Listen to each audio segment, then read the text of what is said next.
जय जगन्नाथ। प्रिय सज्जन, आज आम जानिबा यज्ञ दान एवं पुण्य क्या कह जाए। यज्ञ दान एवं पुण्य कौन?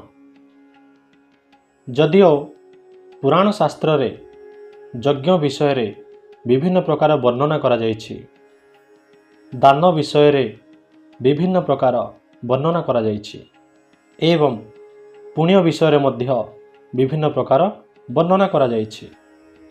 किंतु वास्तव रे यज्ञ दान एवं पुण्य क्या कह जायछि, आसंतु आज आमे जानिबा।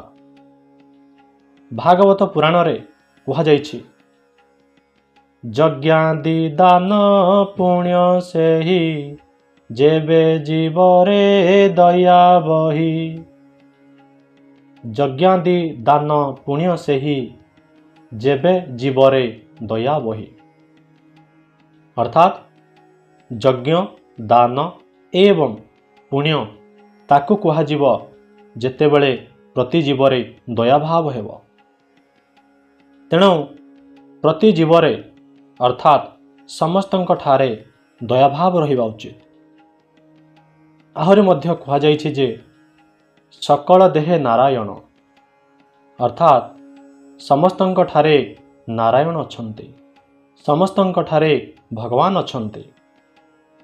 ए सचराचर जगत रे समस्ते हेउछंती भगवानकर संतान। तेणु आमे समस्ते हेउछंती भगवानकर अंश। कीट पतंग वृक्ष लता पशु पक्षी मनुष्य आदि समस्ते भगवानकर अंश। आम पाखरे जो भगवान अछंती पशु ठारे मध्य सही भगवान अछंती, पक्षी ठारे मध्य सही भगवान अछंती, वृक्ष ठारे मध्य सही भगवान अछंती।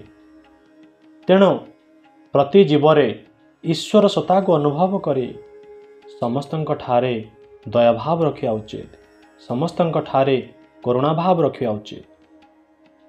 काहाकू केबे भी हिंसा करिवा उचित नुहे, काहार केबे भी अनिष्ट चिंता करिवा उचित नुहे, काहार केबे भी खराब चिंता करिवा उचित नुहे।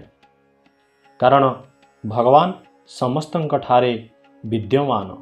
आहरी मध्य कहा जायछि जे जहा द्वारा भगवान को प्रसन्न करा जाई पारे, जहा द्वारा भगवान को संतुष्ट करा जाई पारे, ताहा ही हेउछि यज्ञ, ताहा ही हेउछि दान, ताहा ही हेउछि पुण्य।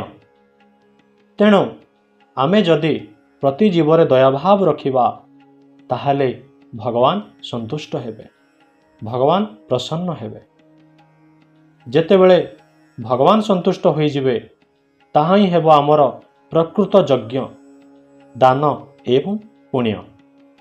तेणु प्रिय सज्जन, प्रकृत यज्ञ दान एवं पुण्य ताको कहिबा जेतेबेले प्रति जीवरे दया भाव रखिबा, करुणा भाव रखिबा।